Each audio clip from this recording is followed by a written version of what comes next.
Fait que là, nous sommes rendus au module 4A qui nous parle de l'éthique. Okay? L'éthique est important. On dit, aussitôt qu'on intervient auprès de quelqu'un dans le cadre d'une recherche, il faut qu'on se soucie que les biens de l'étude dépassent les risques potentiels. Puis c'est pas toujours le cas. On a des codes d'éthique qui nous guident comme chercheurs. Puis malheureusement, ces codes d'éthique-là ont été créés à la suite d'études qui étaient pas éthiques pour différentes raisons. Puis les plus grands exemples de études qui étaient pas éthiques auprès des êtres humains, c'était les atrocités qui ont arrivé dans les camps de concentration lors de la guerre mondiale. Des choses horribles ont été faites aux gens sans leur consentement, okay, qui ont eu une atteinte à leur dignité, okay, parce que les gens n'ont pas eu le choix de participer, okay. Ils ont été exploités. C'était des gens qui étaient très vulnérables. Okay. Puis c'est certain dans ces cas-là que les désavantages étaient beaucoup plus élevés que les avantages. Honnêtement, il n'y avait aucun avantage dans les camps de concentration. Puis à cause de tout ça, les gens ont déploré qu'est-ce qui est arrivé. On a créé le procès de Nuremberg lorsque les criminels de la guerre ont été poursuivis. Puis grâce à ces procès-là, on a créé le premier code d'éthique qui était le code de Nuremberg. Puis on aimerait penser que malgré la création de ce code-là dans les années 50, qu'il n'y aurait pas eu d'autres problèmes. Mais en effet, il y en a eu. Aux États-Unis, même au Canada, le manuel parle de différents exemples de comment est-ce que des gens vulnérables ont été exploités.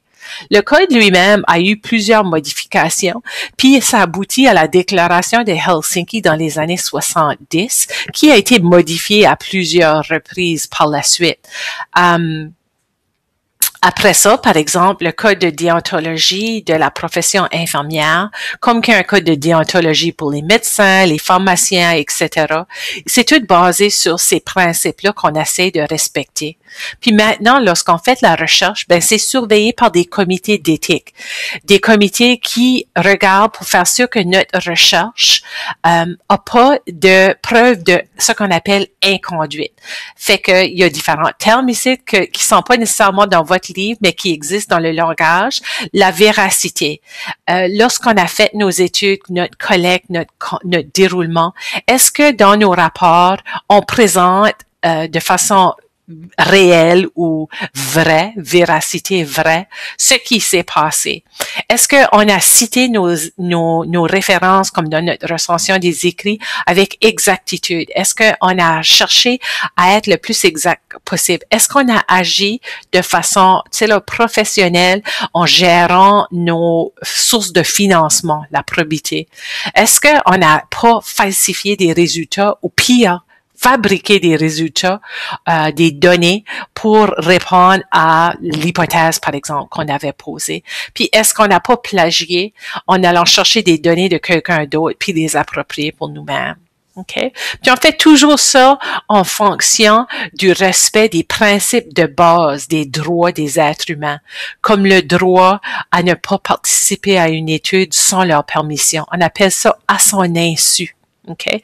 Toutes les affaires des affaires dans les camps de concentration. Puis même, tu sais là, que tu fais partie d'une étude puis t'es pas au courant, ça veut absolument dire que t'as pas signé un formulaire de consentement.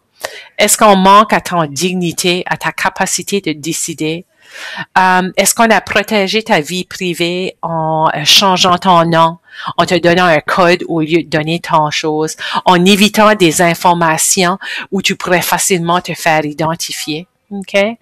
Est-ce qu'on a fait certaines quand ce qu'on a décidé qui pouvait faire partie de l'étude et qui pouvait pas faire partie de l'étude, qu'on n'a pas eu des problèmes de soit exploitation ou de exclusion de gens, okay?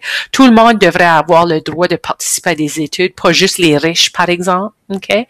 Puis quand on travaille avec des enfants, des personnes âgées, des personnes qui ont des problèmes de santé mentale, moi, je sais que je fais beaucoup d'études avec les étudiants. Faut que je fasse attention parce que vous êtes un groupe vulnérable pour moi, surtout si je vous enseigne. Pouvez-vous faire partie de ma recherche si je vous enseigne? Parce que si vous décidez de plus participer à l'étude, allez-vous être pénalisé? Fait que c'est des choses qu'il faut qu'on tienne au courant. Fait que allez faire vos exercices dans le cahier qui regardent un petit peu est-ce que les droits des personnes ont été respectés.